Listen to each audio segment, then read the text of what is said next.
शिक्षक बहाली को लेकर जहां बिहार के बीएड अभ्यर्थी असमंजस में है, वहीं बीपीएससी अब एग्जाम लेने के लिए पूरी तरह से तैयार है। सीधी बातचीत करेंगे, आयोग के चेयरमैन अतुल प्रसाद हमारे साथ हैं। सर, क्या लग रहा है कि ये जो सुप्रीम कोर्ट का आदेश आया है उसके बाद अब जो स्थिति बनी है, क्या मझधार में दिख रहा है?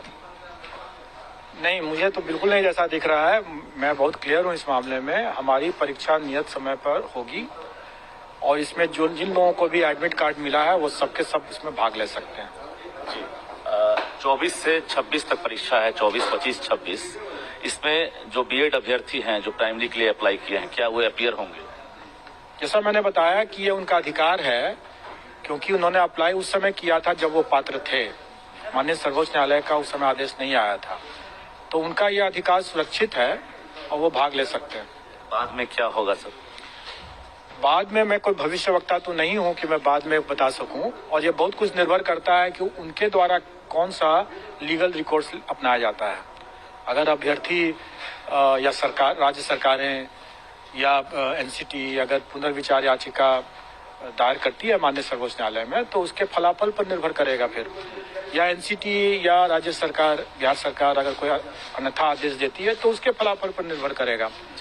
ये क्या आदेश करती है, या क्या कौन सी पुनर्विचार याचिका दायर होता है और उस पर माननीय सर्वोच्च न्यायालय का क्या निर्णय होता है, ये अटकल लगाना अभी हमारे लिए संभव नहीं है। पहले से भी तैयार थे और अभी भी तैयारी में जुटे हुए हैं कि 24 से आप परीक्षा लेंगे। क्या इस बीच राज्य सरकार या एनसीटी की तरफ से आपको कोई गाइडलाइन अभी नहीं दिया गया? देखिए, हमारे विज्ञापन में यह स्पष्ट रूप से अंकित है कि हम एनसीटी और के परामर्श से राज्य सरकार जो भी निर्णय लेगी वह अंतिम रूप से स्वीकार्य होना है। अभी हमारे पास में ऐसा कोई अन्यथा निर्देश नहीं आया है, और मेरा मानना है कि चूंकि अभी हाल में ही माननीय सर्वोच्च न्यायालय का आदेश आया है, तो उसमें थोड़ा सा राज्य सरकार को भी समय लगेगा और एनसीटी को भी हो सकता है कि कुछ समय लगे, तो जो भी, और अभ्यर्थी को भी समय लगेगा, क्योंकि अभ्यर्थी भी तो अपने अपने वैधानिक पहलू को देखते हुए अपने अधिकार को सुरक्षित रखने के लिए अपना प्रयास करेंगे ही करेंगे। तो ये अभी संशय की स्थिति बनी रहेगी, लेकिन उसका कोई कुप्रभाव परीक्षा पर नहीं पड़ेगा, क्योंकि परीक्षा तो हम आयोजित कर लेंगे। परीक्षा पर कोई स्टे नहीं है। परीक्षा फल की जब स्थिति आएगी तो उस समय तक संशय, मुझे उम्मीद है कि उस समय तक संशय का निराकरण हो जाएगा और हम लोग उसी के हिसाब से रिजल्ट निकालेंगे। इसमें चूंकि डीएलएड और बीएड यानी प्राइमरी से लेकर +2 तक के जो अभ्यर्थी हैं वो शामिल हो रहे हैं, तो क्या रिजल्ट जो आप जारी करेंगे, रिजल्ट में चूंकि एक संशय है, जबकि बीएड वाले शामिल हो रहे हैं, हो सकता है स्टे लग जाए, तो रिजल्ट को कैसे आप डिवाइड करें, कैसे कैसे आप रिजल्ट जारी करें? देखिए, पहली बात कि डिप्लोमाधारी लोगों के बारे में कोई संशय नहीं है, इसलिए उनके हित को सुरक्षित रखते हुए न ही हम परीक्षा को स्टे करेंगे और न ही परीक्षा फल में हम कोई रुकावट ला लेंगे। उनका परीक्षा फल बिल्कुल निकलेगा। हाँ, ये जरूर है कि अगर संशय की स्थिति बनी रहती है बीएड के मामले में, तो उनका कॉमन मेरिट के हिसाब से उनके लिए हम वो पद को सुरक्षित रखेंगे और शेष पदों पर हम डिप्लोमाधारी मेरिट में जो आएंगे उनको दे देंगे। लेकिन बाद में अगर संशय जब भी जैसा दूर होगा, उसके हिसाब से फिर वो सुरक्षित पदों पर भी या तो डिप्लोमाधारी जाएंगे या बीएड जाएंगे, जैसा दूर होगा उसका उसी हिसाब से। यानी रिजल्ट आप प्राइमरी से लेकर +2 तक का जारी कर देंगे, लेकिन उसमें कैटेगराइज कर देंगे कि इसमें डीएलएड वाले और जो बीएड हाई स्कूल वाले हैं, +2 वाले, तो जिन पदों पर बीएड वाले मेरिट में आएंगे और उनके मामले में अगर संशय बरकरार रहेगा, तो उतने पद को हम सुरक्षित रख करके बाकी पदों का हम रिक्ति निकाल देंगे, उसके हिसाब से निकाल देंगे रिजल्ट। लेकिन अगर, जैसा मैंने बताया कि अगर उनका संशय दूर हो जाएगा, तो जैसा दूर होगा, जैसा निर्णय होगा, उसके हिसाब से वो शेष पदों पर भी हम रिजल्ट निकालेंगे। एक और चीज अब असमंजस चूंकि दिख रहा है कि अब 1,70,000 आपके यहाँ वैकेंसी है, अगर तकरीबन 4 लाख के आसपास जो बीएड वाले हैं जो प्राइमरी के लिए अप्लाई किए हैं, अगर वो हो सकता है कि परीक्षा के बाद अयोग्य हो जाए, तो वैकेंसी को आप कैसे फुलफिल करेंगे? देखिए, माननीय सर्वोच्च न्यायालय ने राजस्थान के मामले में ये कड़ी टिप्पणी किया है कि जब पर्याप्त संख्या में डिप्लोमाधारी अभ्यर्थी थे,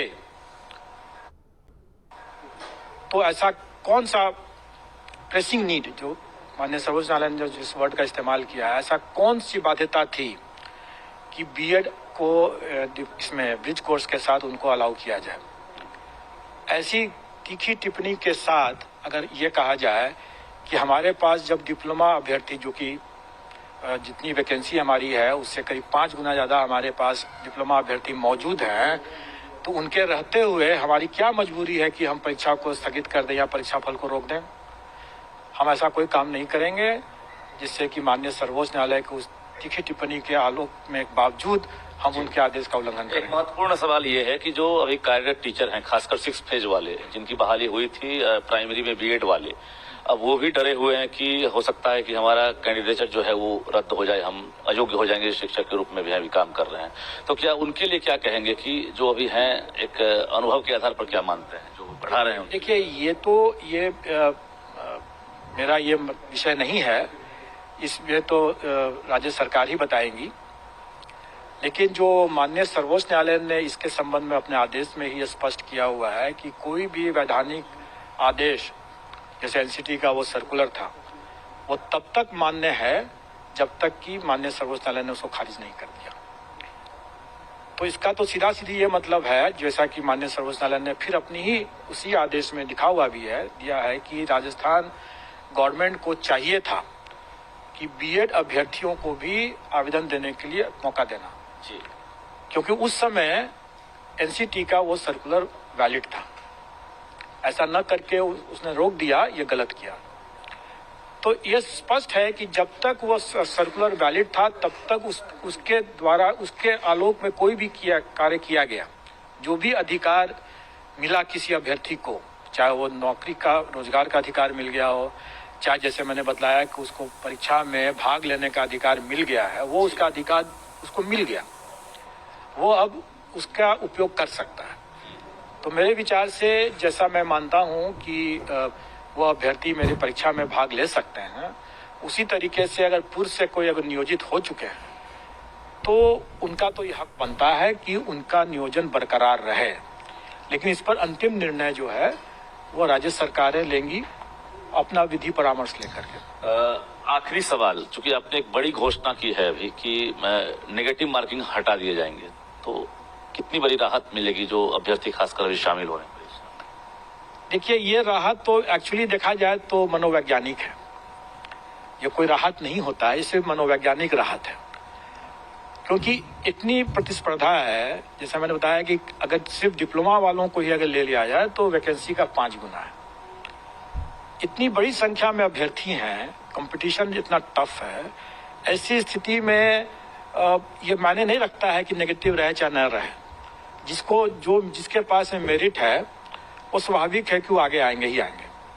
हाँ, एक बात होती है कि एक मनोवैज्ञानिक जो दबाव रहता है नेगेटिव रहने पर, वो हट गया, तो लोग शायद इंटेलिजेंट गेसिंग कर सकते हैं।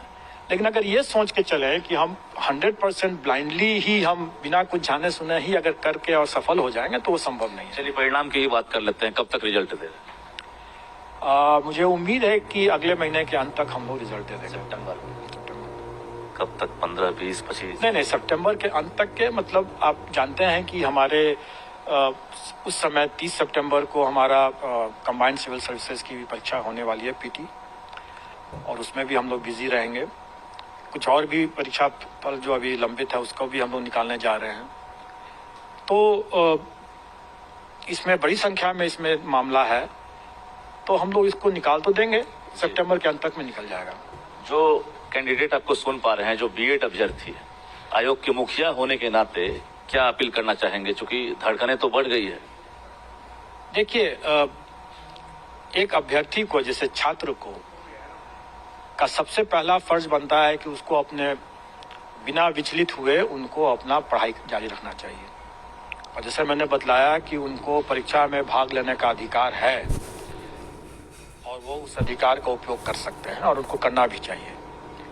लेकिन अगर वो समझते हैं कि अब बेकार की बात हो गई और अंत में हम नहीं सक्सेस होंगे, अगर वो पहले ही अगर हार मानते हैं तो बेशक वो रेस से बाहर हो जा सकते हैं, लेकिन तब फिर वो अपना चांस भी गंवाते हैं, क्योंकि अभी शायद उनके पास अभी कुछ दरवाजे बचे हुए हैं जिसका कि वो लाभ ले सकते हैं।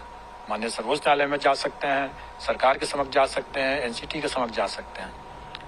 अगर वो खुद ही अपने रास्ते को बंद कर देंगे तब तो उसका कोई भला नहीं हो सकता है। बिल्कुल। तो जो बीएड अभ्यर्थी हैं, जो असमंजस में हैं, जो परेशान हैं, बीपीएससी चेयरमैन हमारे साथ थे और पूरी जानकारी इन्होंने विस्तार से दिया है।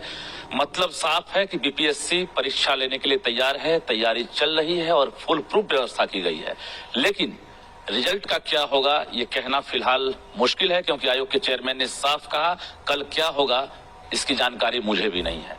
तो निश्चित रूप से जो बीएड अभ्यर्थी हैं, अगर आयोग के चेयरमैन की बात सुन रहे हैं, इन्होंने अपील भी किया है कि आप कल की चिंता ना करें और आपके पास ऑप्शन है, दरवाजे खुले हुए हैं, आप इम्तिहान दीजिए, लेकिन रिजल्ट की चिंता फिलहाल मत कीजिए।